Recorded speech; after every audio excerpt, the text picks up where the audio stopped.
We're now going to progress to some steps which are a bit more difficult. Ready, set, and begin.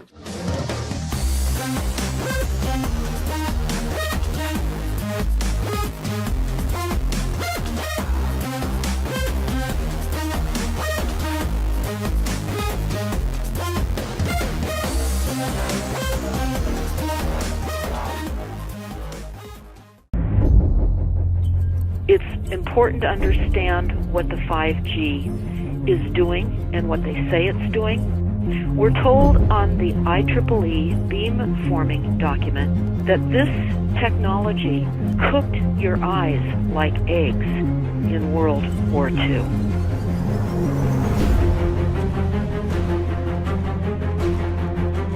And you all need to understand these are military weapons.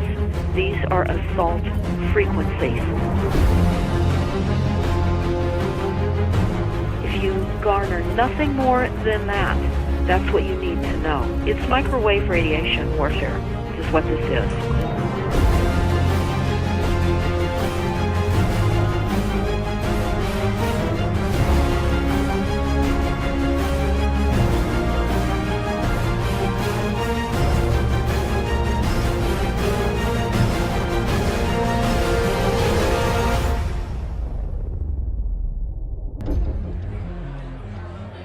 Ladies and gentlemen, please join me in welcoming to the National Press Club Federal Communications Commission Chairman Tom Wheeler. It's an honor to be here at the National Press Club. The first generation wireless, 1G, was voice. The second generation, 2G, allowed both talk and text. The third generation, 3G, the internet, in a limited way. And today's technology, 4G, completed that digital migration. But if anyone tells you that they know the details of what 5G is going to become, run the other way. This video is brought to you by the number 5 and the letter G. And pretty soon, everything else will be too. You must consider the whole part played by electricity in nature. Human beings cannot go on developing in the same way in an atmosphere permeated on all sides by electric currents and radiations. It has an influence on the whole development of man. This life of men in the midst of electricity, notably radiant electricity, will presently affect them in such a way that they will no longer be able to understand the news which they receive so rapidly. The effect is to damp down their intelligence. Such effects are already seen today. Even today, you can notice how people understand the things that come to them with far greater difficulty than they did a few decades ago. Rudolf Steiner, 1924. Rudolf Steiner noted that in 1924, since then our atmosphere has become far more permeated with electric waves of widely diverse types. There's no doubt now that electric waves, electromagnetic forces, cause direct biological effects. There's thousands of peer-reviewed papers on this subject. There's no doubt about it. But what are these effects? How are they affecting us? What can we do about it? We're now at a stage where we're putting in what's called 5G, which is a special type of broadcast for high-density information transfers. And it turns out that this is the same frequency bands that are used in crowd dispersal weaponry.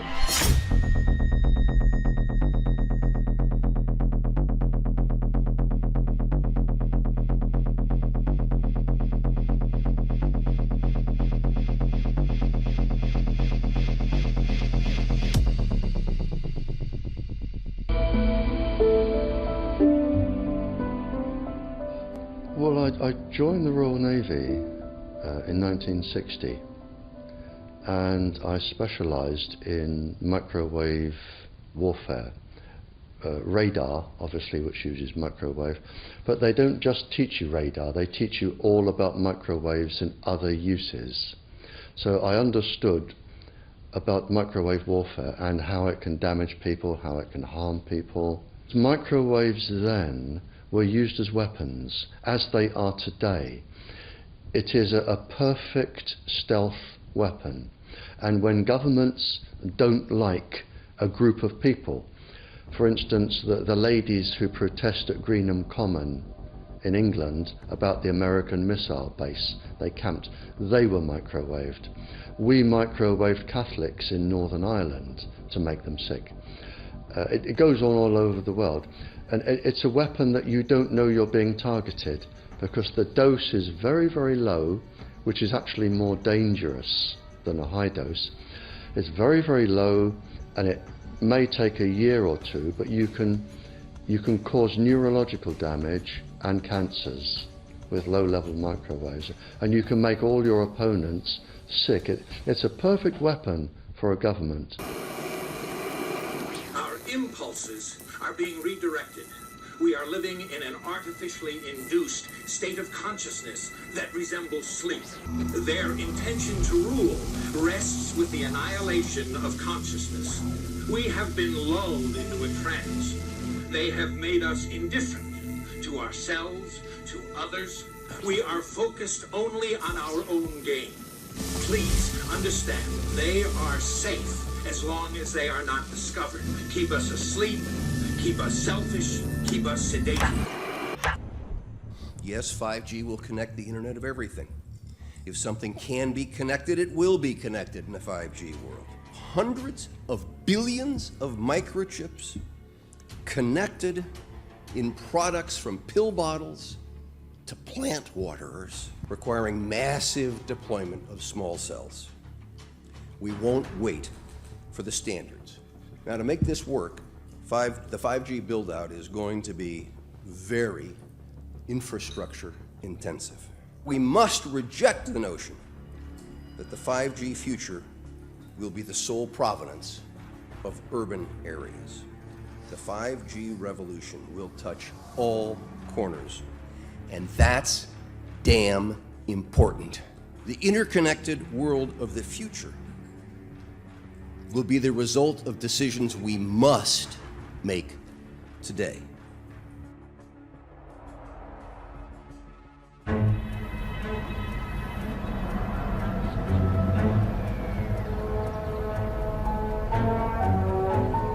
The main issue before us today is Senate Bill 637 and Senate Bill 894, the former by Senator Hugh and the latter by Senator Knopf. We're going to invite the first four witnesses in support of the legislation, and that would be John Jones with Sprint, David Lewis and Andy Emerson with AT&T, Neil Krevda with Verizon, and Frank Iacovetti Jr. with T-Mobile. So be straight with me. Is it true? It could be. No, well, very no few cases. Proof there at was all. an unfortunate It's really a incident out in complicated Iowa. situation. Look, gentlemen, practice these words in front of the mirror. Although we are constantly exploring the subject, currently there is no direct evidence that links cell phone usage to brain cancer.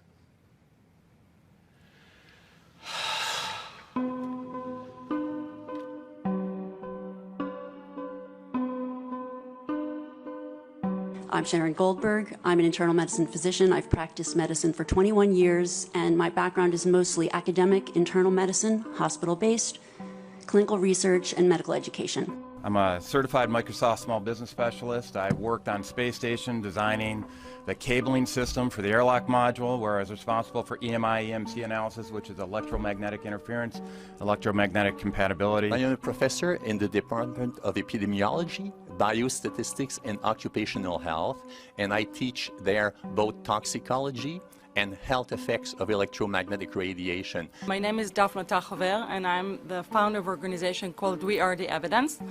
We are an organization that represents the many adults and unfortunately many children who have become very sick from wireless technology radiation. There seems to be a couple false Easter eggs being put out there right now. I want to make sure we dispel that right off the gate. The effects of wireless on health scientifically are very, very clear. So it's always pushed back to the definition of an acceptable level of radiation. And that's what this is, by the way. This is about radiation. Wireless radiation has biological effects, period. My name is Dr. Angie Kolbeck. I've been reviewing the studies showing the impacts of wireless radiation on our health, and there are now thousands of studies showing the following adverse health impacts to wireless radiation: cancer, oxidative damage, DNA failure. Things like memory, dizziness, anxiety, brain fog. Headaches, nosebleeds, cognitive problem, exhaustion. We have evidence of DNA damage, cardiomyopathy, which is the precursor of congestive heart failure. Short and long-term memory loss, decreased attention spans, lower reaction times, even involuntary contractions of muscles causing misalignments of spines and jaws. Breast cancer. We suddenly have breast cancer in women who have no DNA predisposition. Disrupted immune function and change in stress proteins, reproductive and fertility effects. There are dozens and dozens of studies that show beyond any doubt what this radiation is doing to our sperm. Now, if you take the cell phone out of your pocket, the sperm will recuperate within 3 to 4 months. What would not recuperate would be the damage to the DNA of the sperm. That is irreparable. The wife of the ex-governor of Indiana was diagnosed with glioblastoma. Same brain tumor Ted Kennedy had and John McCain had. Did you look at John McCain's scar? This is a cell phone brain tumor. LeBron James, one of our sports people, had a salivary gland tumor. That is another cell phone tumor. You didn't hear about it because immediately after that was discovered, he was paid by Samsung to become their spokesperson. We are seeing increases in brain tumors. We're seeing increases in Alzheimer's. We're seeing increases in all of the neurotransmitter diseases, ALS, Lou Gehrig's disease, Parkinson's. These are all disease systems that are known to be associated with low-level energy exposures. We talk about 24/7, around-the-clock exposure, wherever you are and your whole body. You never get away from it. And it seems from our studies that maybe your immune system can cope with for a time, but it will deteriorate. Then the irradiation will definitely damage cells at a deeper level, and the question is what will then happen? These are out of peer-reviewed papers, so these are not just hypochondriacs thinking that they're doing it. We're having real problems with this. This is no longer a subject for debate when you look at PubMed and the peer-reviewed literature. These effects are seen in all life forms: plants, animals, insects, microbes. So 5G is not a conversation about whether or not these biological effects exist. They clearly do. There is scientifically evidence that is so strong that you can be certain that the standards used by the SCC to manage health effects are wrong. We need to start measuring how much radiation are people being exposed to before we roll out 5G. There are 4 kinds of electromagnetic fields that we know are harmful to human health. So radio frequency radiation, magnetic fields, dirty electricity, and electric fields, okay? Our exposure, any given person, and all humans are affected by EMFs. What is our exposure in a day? It's not one cell phone. It's cell phones, it's multiple wireless networks, it's smart meters, it's cell towers. It's this sandwich, and it all adds up. The data we're going to look at are all published science, testing results, or public standards. At the bottom end of the radiation scale of what's called power density, or signal strength, is the minimum level at which cell phones will work, which was found to be 0.2 billionths of a microwatt per centimeter squared. Pine needles were found to age prematurely at 0.00027. At short-term exposures of 0.05, children aged 8 to 17 experienced headache, irritation, concentration difficulties, and behavioral problems. 0.1 is the biobiology or building biology guideline for extreme concern. 1.0 produced sperm DNA fragmentation and a decrease in sperm viability in vitro. Also at 1.0, the science shows the following bodily effects can occur: headaches, dizziness, fatigue, insomnia, chest pain, difficulty breathing, and indigestion. 2.5 saw altered calcium metabolism in heart muscle cells. 4.0, changes in the hippocampus affecting brain memory and learning. And at 6.0, DNA damage in cells. So where are smart meters on this list? Electrical Power Institute in December 2010 measured a single Itron smart meter with pulses up to 7.93 microwatts per centimeter squared. Our own testing indicated approximately 8.0 with 1 meter. These tests are at a close distance, approximately 1 foot away from the meter, but an infant's crib could be just as close on the other side of the wall where the meter or bank of meters are installed. Even though there are all these known health effects at levels far lower, Switzerland, Liechtenstein, and Luxembourg see fit to set the standard at 9.5. And China, Poland, and Russia, 10.0. This is the same level at which behavior has been altered, producing reflexes of avoidance following 30-minute exposures.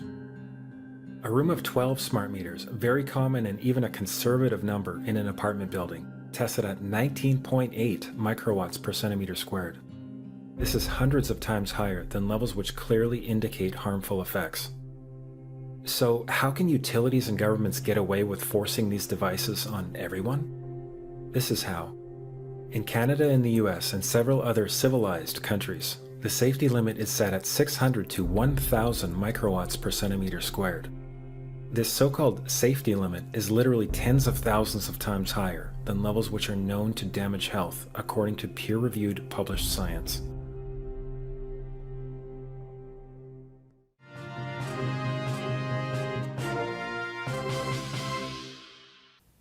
Faster, better, more reliable internet.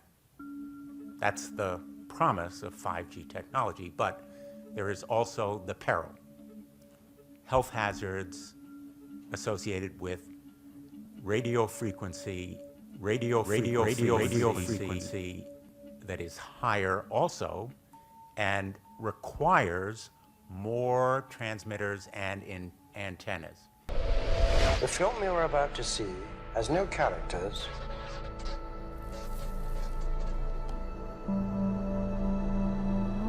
If you spare a little of your imagination, it is a film to describe to you the effect of cymatic frequencies on matter.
Everything owes its existence solely and completely to sound.